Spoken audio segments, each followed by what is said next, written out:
Good evening, I'm Marvin Bartlett. 3 days have passed since suicide bombers killed at least 30 people and injured hundreds more in the deadly attacks in Brussels.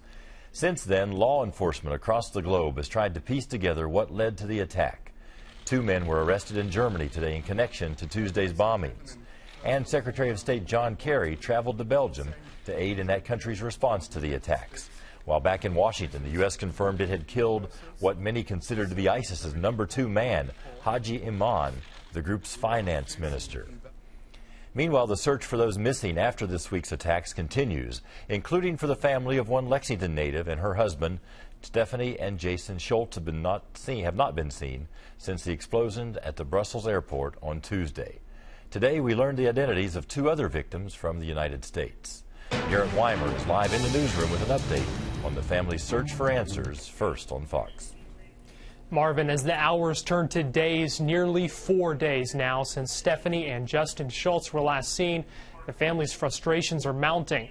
They hope Secretary of State John Kerry's visit to Brussels will help them get answers. John Kerry laid a wreath at the Brussels airport, a sight of so much pain now for so many. The day 2 Americans, siblings from New York, were confirmed dead. On behalf of President Obama and all of the American people, I offer our deepest condolences to the people of Belgium and to all of the families, all those individuals who have suffered an inconceivable loss in the last few days. Justin's mother and Stephanie's dad have now joined Stephanie's mom in Brussels, hoping for news about their missing kids. Family members say they're tired and frustrated with Belgium's government.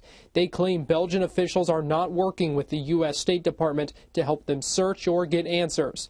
They say now that Secretary of State John Kerry is there, they're optimistic that he'll help them get those answers. The United States, I want you to know, is praying and grieving with you for the loved ones of those who have been very cruelly taken from us, including Americans, and for the many who were injured in these despicable attacks.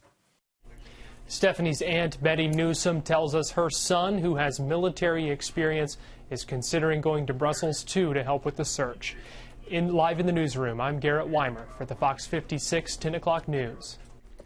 While there remains no official list of victims in the Brussels attacks, people are turning to social media to find their loved ones. The website Trello is usually used to plan weddings or other projects. Now it's allowing family and friends to make posts to find their missing loved ones. Already that list is growing. Stephanie and Justin Shults are among those listed as missing.